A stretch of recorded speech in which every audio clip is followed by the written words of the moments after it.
Recording. Okay, hi, welcome to episode 362 of the Self-Help Podcast with me, Ed Lamb, and my good pal Sean Orford, and our special guest Alison, who I will introduce shortly, although regular listeners may remember from a previous episode. We're talking about Alison's book today and her story, really, and the wider sense of things, which we'll come on to in a bit. liveinthepresent.co.uk for all the show notes and links. Sean, first of all, how are you doing? Me, I'm stunning, wonderful, very busy, dealing with a lot of loss at the moment, so it's a bit heavy, but it's okay, it's all right. We're getting there. Yeah.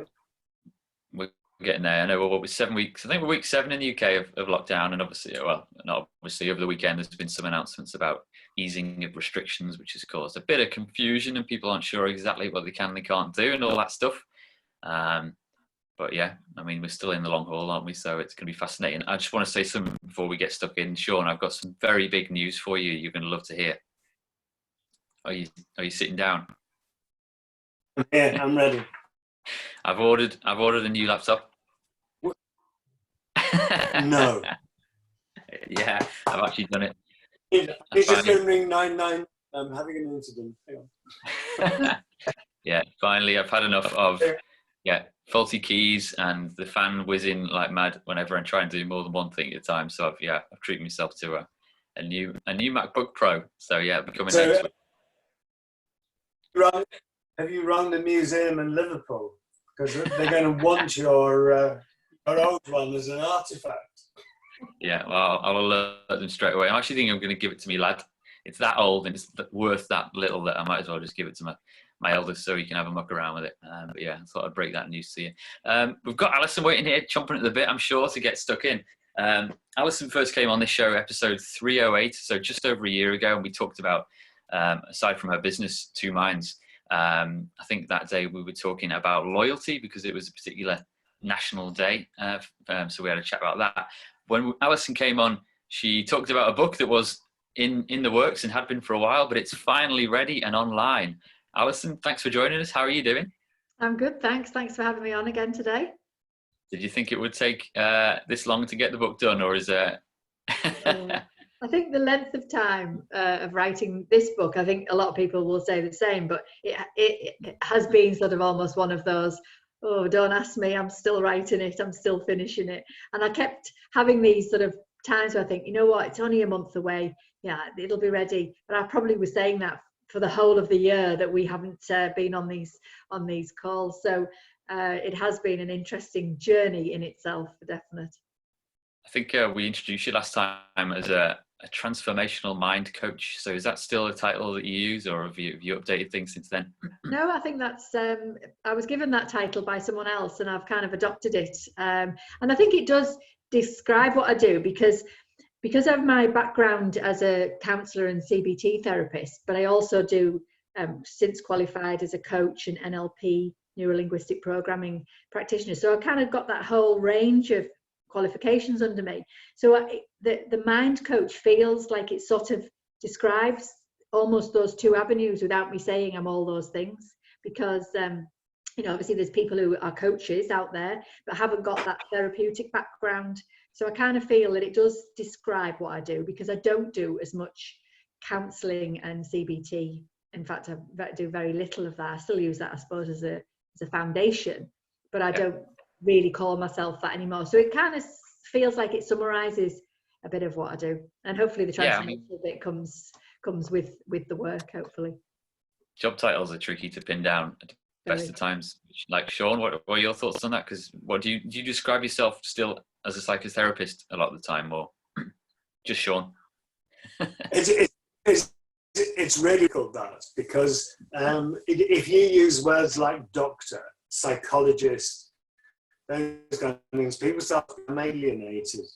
So it's I used to wear pinstripe suits and ties and all that kind of stuff, and I gradually downgraded what I was wearing to the point where I'd go in to the hospitals wearing a t-shirt and a pair of jeans, and then people just called me Sean, and then we'd have real therapeutic relationships rather than doctor and patient kind of relationships, you know what I mean? Yeah. But one of the things is Alison, you're describing your skill base that you developed over the years, and you're saying, oh, I don't do that so much now. But you do, because it's like having a case of all these tools, and you'll be taking tools off and use them when you're doing coaching and all kinds of stuff. 100%. And that's the thing, you just said about some coaches have a therapy background and some don't. Yeah, that's the thing. Yeah, I think that's the thing. And that's what it is a good skill. And I like to be able to say to people, one size doesn't fit all. And actually, Sean, you have used one of the ways I do describe what I do, because I say to people, I have got this toolkit, and we can get out the right tool for you or for your problem. So that people do, genuinely get what they need, because I have got that opportunity to be able to say, well, okay, we could do a bit of this with that. And anyway, I don't really now know what I'm doing. And I don't mean I don't know what I'm doing. It makes me sound like I'm not very good at what I do. I don't necessarily think, oh yeah, I'm using that model now. I'm using that coaching model. I'm using that CBT model. It's just what I offer now. It just kind of all comes together as an offer. But I think for me, but there is a particular sorry. There's a particular school of psychology involved here, and it's called the Alison School. And it's the sum total of all the things that Alison has done. Yeah, and that's peculiar to you. Definitely. And my own experience, I've always been very much somebody who is, quite honest about, not so much honest about my own story per se, but very honest about, I'm very open and honest about myself. I don't coach from behind a book, if you like. It's literally, we're there, we're getting it, we're feeling it, we know, and I suppose the questions that I often ask are very poignant, and people go, oh my God, how do you know that? And it's because I've noticed something unconscious in the way they've said it, and I've asked a question around that, and suddenly, boom, there it is. There's that monster that they've been struggling with for all this time. So it does make it interesting, because I don't do the same thing every day. Let's talk about the book then. You actually managed to have an online Zoom launch of your book, I believe, for about 30 people, which is awesome. It's called A Path Travelled. I should have mentioned earlier on, not A Path Less Travelled, A Path Travelled, because this is your story, I take it. It's kind of my story. I mean, it doesn't sort of say, here I am and this is what's happened to me. Obviously, at the beginning introduction, I do talk a bit about my own kind of childhood and my own sort of story around how to almost get what you want out of life. So I'm very honest at the beginning, saying, I didn't have self-confidence. I was quite influenced by what others thought I should do with good intention, but not necessarily being on the right path for me. And I suppose the last 20 years I've been on this path of my own, and the path is a path that we will all travel. It's all the story is the title is the metaphor, if you like, and that we learn things along the way, and the book is about how you then see the good in the challenging, and get those little gems of personal development because of what's happened to us all, because of who we all are, whether that's good, bad or indifferent.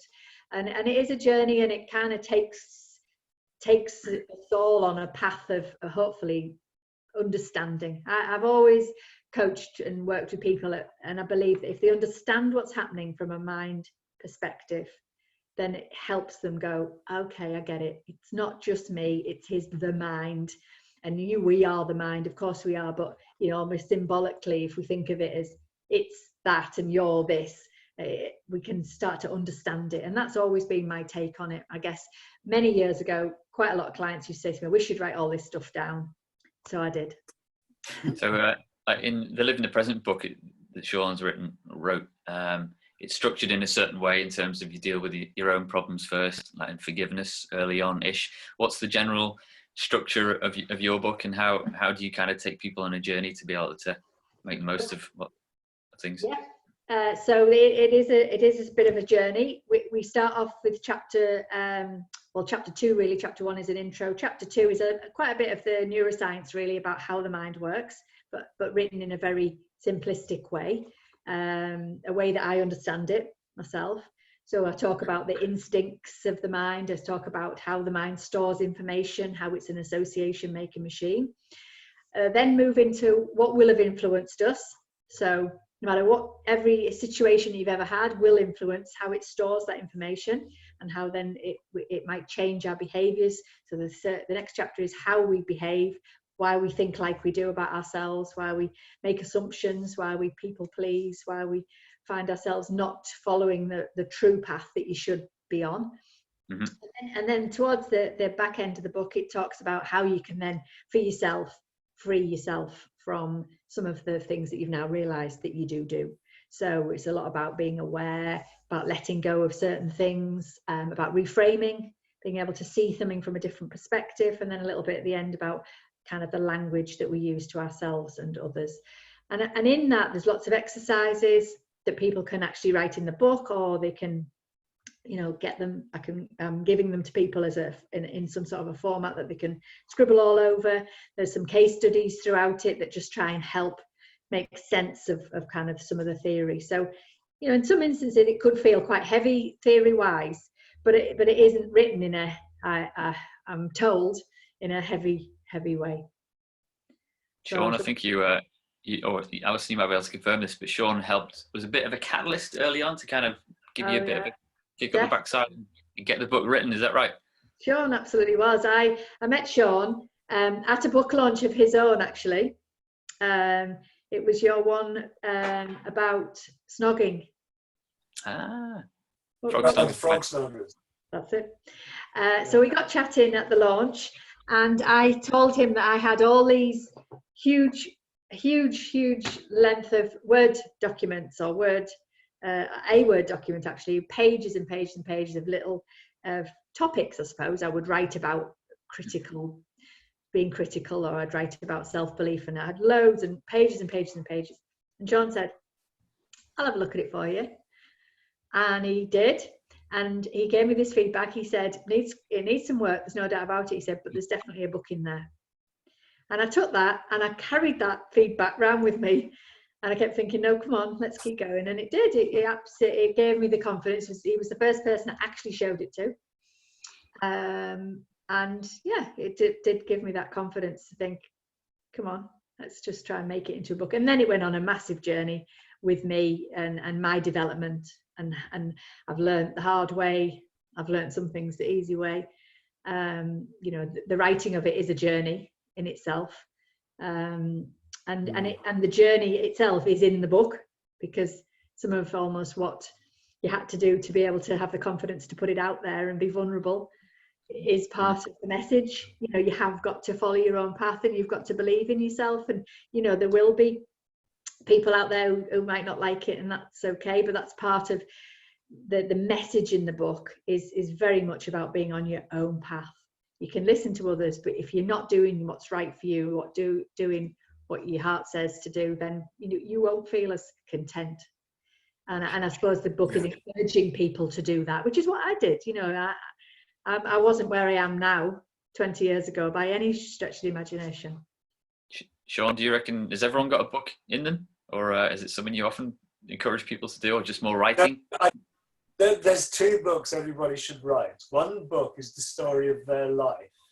So it goes into a library of your family, so that the story of your family gets passed on through the generations. Everybody should do that. And ancestry.com is a really good vehicle for that kind of stuff. But everybody has life experience. Everybody is either facing, failing, avoiding life.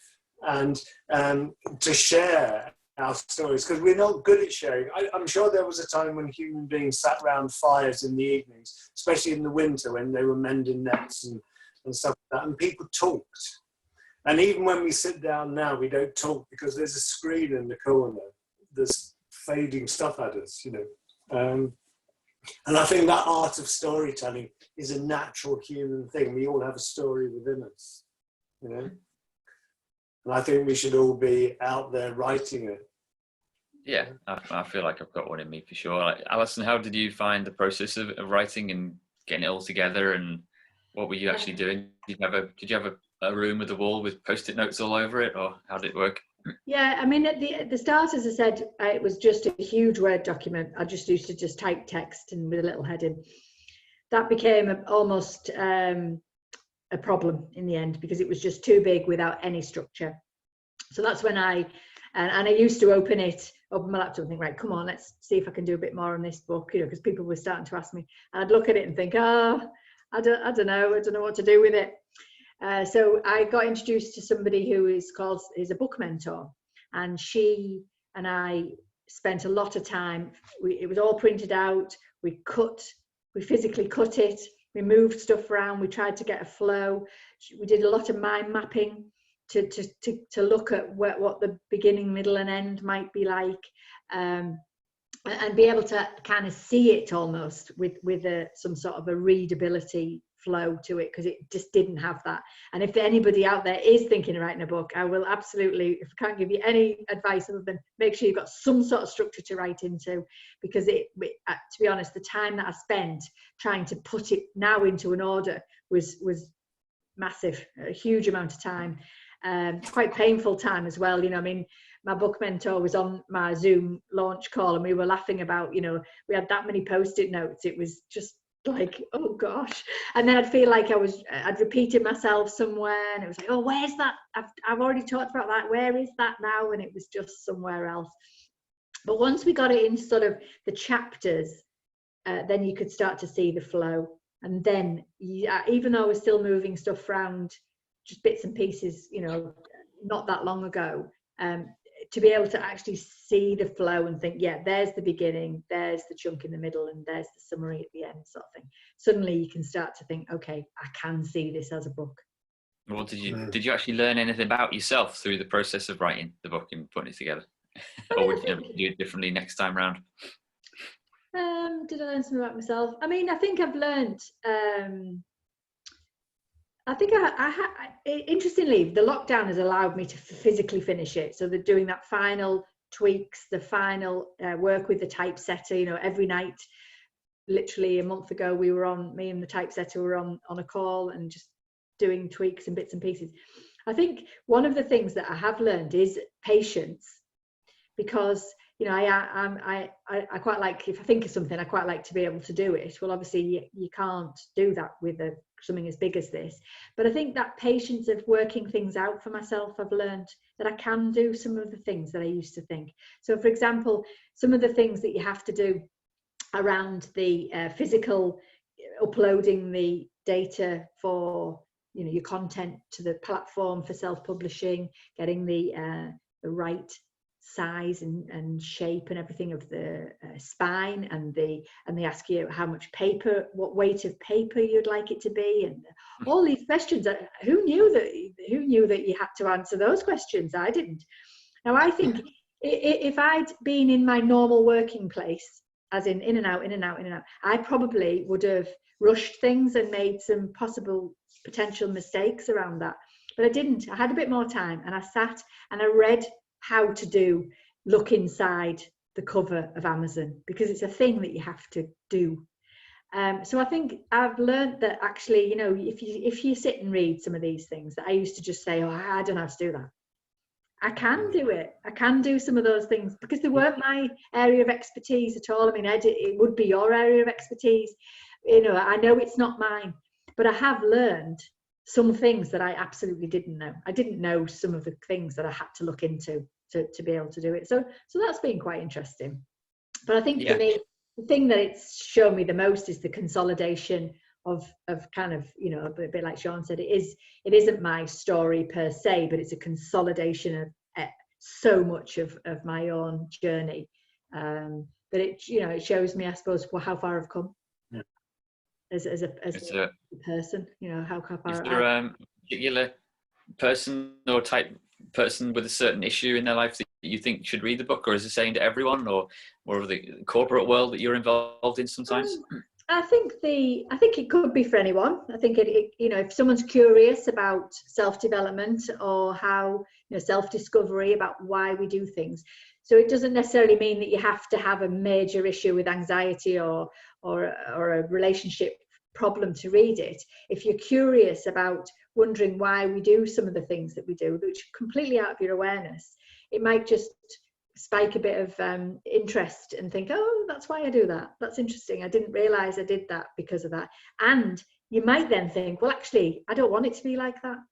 I'd quite like to be free from that behavior that I used to do that wasn't really a problem, but actually now I'm thinking, actually, I need to put myself first a little bit more, or I need to be able to say no to that person and not have them take over. You know, families are very powerful with each other, and you know, you can sometimes find yourself in situations that maybe aren't allowing you to shine and be your own kind of. The thing that I get from the work that you do and from the stuff that I've read, and I haven't read the finished book yet,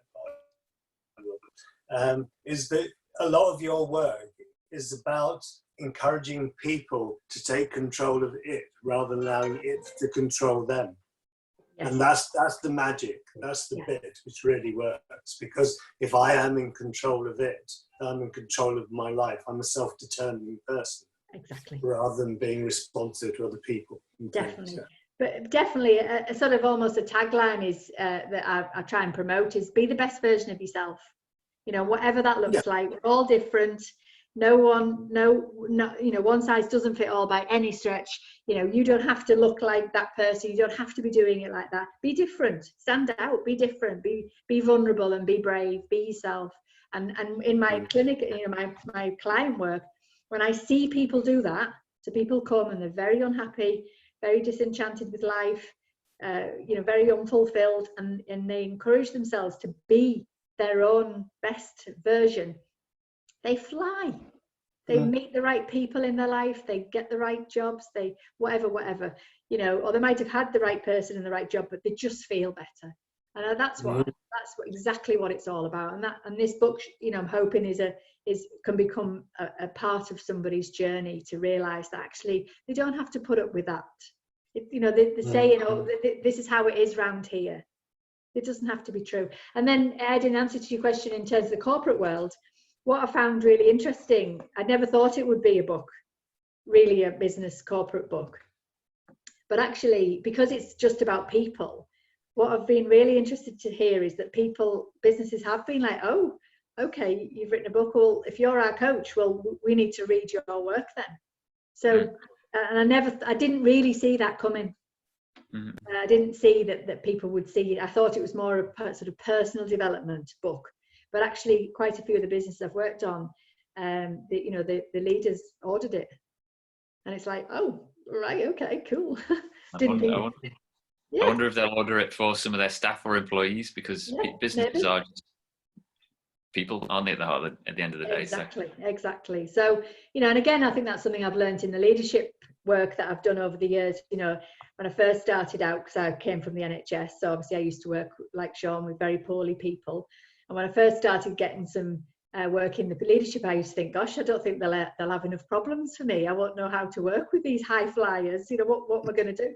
But actually, that, you know, they are, very quickly did I remind myself that they are just people, and they will have the same struggles. I remember getting a gig with Sainsbury's on their leadership program and worked with two of their people, and I remember going down to London to see them thinking, oh gosh, I don't even know whether I can do this. Am I being imposter syndrome? And, you know, one of them had huge fear of failure and the other one had massive insecurities. So they'd done extremely well. They were high flyers here within Sainsbury's, but they still had massive limiting stuff. So of course I was in my element because there was plenty for me to work on. But yeah. And that's a really important point, that that fear, the fear of failure, the imposter idea, it happens at all levels. The amount of surgeons that I've worked with who are terrified that people are going to suddenly realize that they don't really know what they're doing. You know, they cut people open and they have to make it up as they go along once they see what's in there. And there's a huge anxiety in them that people are going to see them as a fraud or something.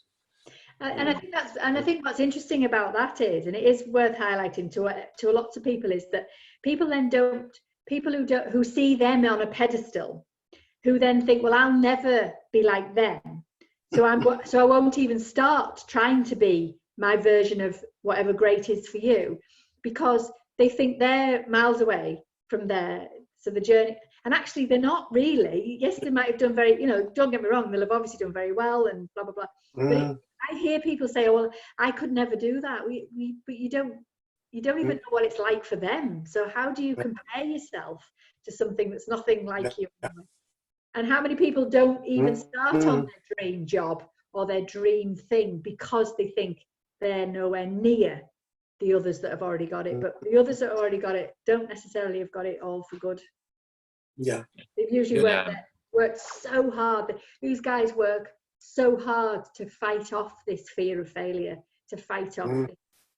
So they are successful, but because they're fighting that off, not because they are, you know, feeling successful. So the guys that I work with, luckily, we managed to change all that for them. So obviously, you know, life became much more pleasant. Yeah. I've been watching, we were talking before we came on air, Alison, about the current situation we're all in, and how I'm quite fascinated by it and watching it. I'm from a place of privilege and relative comfort, really. I can work from home dead easy and all that stuff, and we're all happy and healthy. But I'm not watching them all anymore, actually. I've kind of tuned it out from the news a little bit, but watching the government briefings each day, and I'm getting the sense that a lot of the ministers there have a bit of imposter syndrome going on, because they're quite inexperienced, a lot of these ministers. You know, it was a Tory government that, you know, whether you voted for them or not, it's quite a lot of new, fresh faces to the world of politics, and all of a sudden they've been given this like once in 100-year situation, which none of us have ever experienced. And, you know, putting aside whether they're making the right decisions or not, maybe we should be a bit kind of sensitive to the fact that we're all new to this stuff, aren't we? Definitely, we're all learning. This thing's bigger than any politician or anything else. I think one of the things that I'm trying to encourage people to do is, watch the news if you want, but be careful, because it will set your mind into that sort of panicky place, and initially at first anyway. But I think, you know, it's biggest thing is it's all our responsibilities. We can't look to a group of people in London to sort this out. We've all got to do our part, and I think that can only be our job. Is, you know, you can criticize them if you like, but just work out what's right for us all, I think. Yeah, so you're not political. I know, yeah, well done there. You're I think you're going to hit 10 years in business in July, you were saying? I am, yes. Congratulations. Thank you. To make it there. I'm sure you will now. You'll get over that line. But how are you? How are you? Have party online? Party online, yeah. I'll do another Zoom, I think. Awesome. But how are you coping and surviving and thriving? If we can use Nikki from last week, her business name. How are you getting on in this current world? Have you got eased into it quite nicely, or have you sensed some opportunities there? Yeah, I mean, at that first couple of weeks, everybody who was booked in cancelled. And at first I thought, oh, wow, okay, this is, you know, obviously I didn't want to let my business go. And then I have a few people who I used to coach online anyway, because they're out of the area. And slowly but surely, more individuals came and said, actually, no, they either feel they need the support because they are struggling, or some people refreshingly have said, I'm going to use this time for my self-development. Got quite a few guys who've said, you know, really want to come and look at my sleep pattern and look at all the things that they never get around to doing. So that's been nice. And then quite a few businesses have said they want to still offer their teams, because they're still working, but from home support. So I've been coaching the teams. And then I guess the book has a little life of its own. And yesterday I was planning to bring it to life with some Zoom workshops, some masterclasses, and see if people would like to come and with me explore their own situation as a group, or how the book, you know, how it's made sense. So, but that's literally hot off the press. I mean, I literally decided to do that yesterday. So you're the first for me to officially say I'm going to do something like that. So I'll have to follow through. I'll have to follow through. And then I don't know, you know. If you have to know, then we can advertise. Yes, I will advertise it. And then I think, a bit like everyone else, I don't know when everything else will come. I mean, one of my biggest projects is in the prisons. Mm-hmm. At first, when the first lockdown started, we were told that we were still seen as key workers. So the prison still wanted us in there to do the group work. And then quickly it became apparent that it's just not going to happen. You know, we were not going to be going in there at all. So things like that, I just don't know. I don't know when and if it'll come back.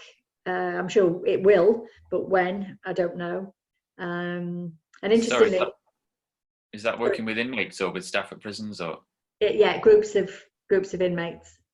So yeah. So in prisons across the country, we were our last project that we cancelled because the lockdown was in Bristol. Been doing quite a lot of work in Bristol prison, in some of the prisons up here, Liverpool Style Prison, the women's prison, Risley, and Thorncross, the open prison in Warrington. So yeah, it's brilliant work, really rewarding. The people absolutely so receptive of the program that we run, and some fantastic stories, people coming out and writing to us and saying, you really made me think about my life and I just don't want this anymore, and genuinely, you know, okay, it might be one mind at a time, but genuinely making that difference, which if you've got 15 guys in the room and one of them turns the life around, well, that'll do for me. You know, I think it has to be like that in that environment. So yeah, I don't know when we'll go back there.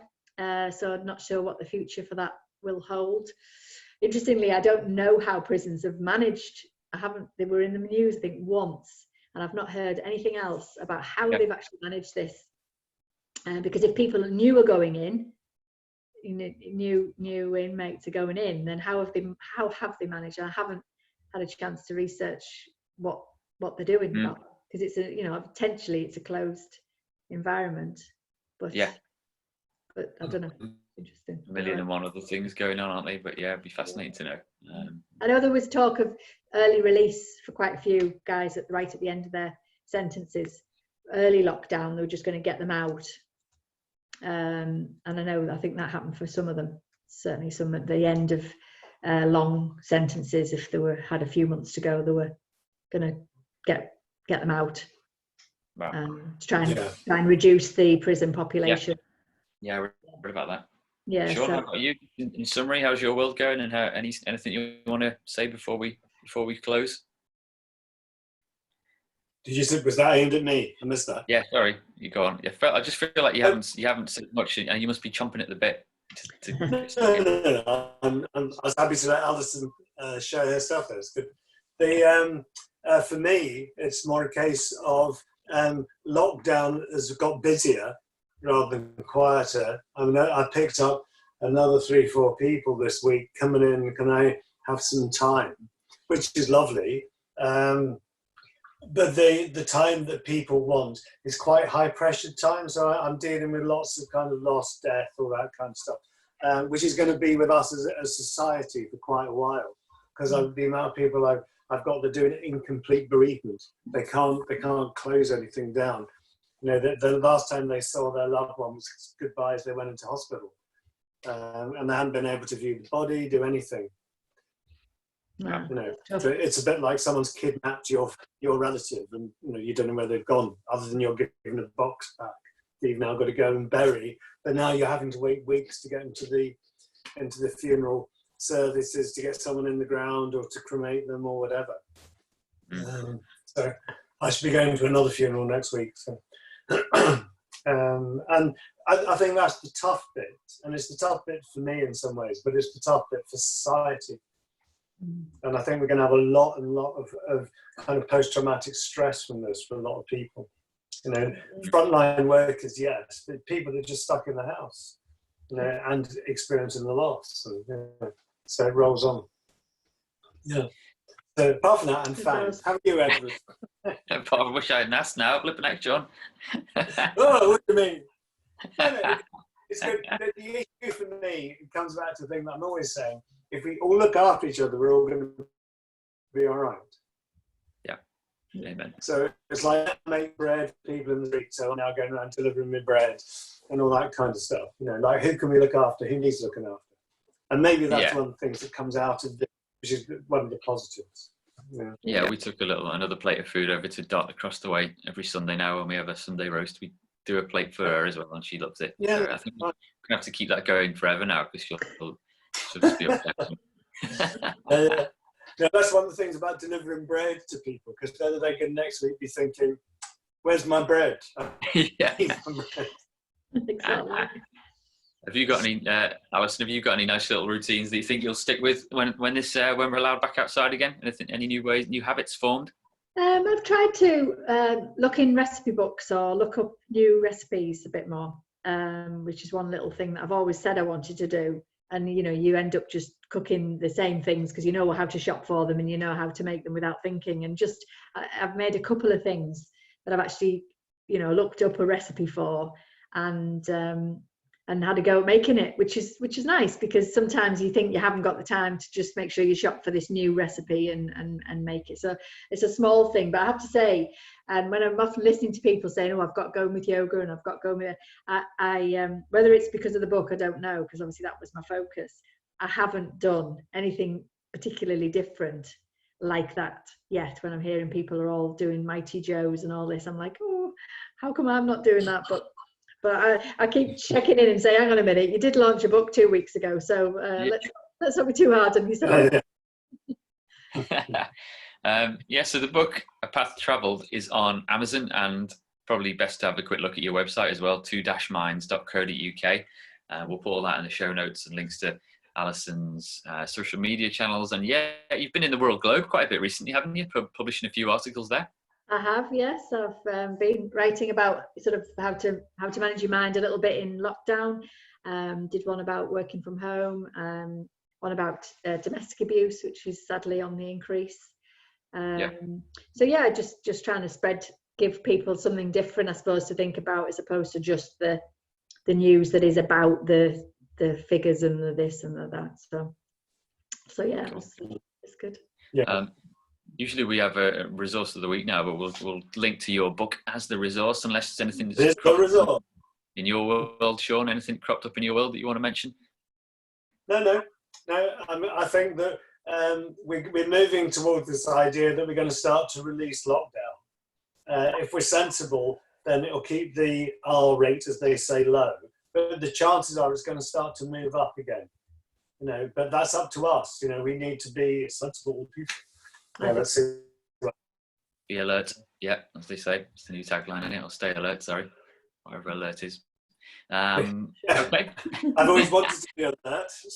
I'd be alert. An old joke, apparently. I think it's a Marx Brothers thing. I first saw that. I was a bit of a Marx Brothers fan, and I think they first made that joke. Anyway, so do check out Alison's website and grab a copy of her book. Alison, thanks so much for joining us today. Thank you for having me. It's been lovely to chat with you both. We'll get you back on in a year or so, or maybe when the next book's ready. You never know, hey? Yeah, next book. It'll be quicker than 9 years. I can promise you that. Cool. All right. Thanks, everybody, and we'll see you again next week. Cheers. Bye-bye. Okay, you take care. Bye. Bye. Bye. Right.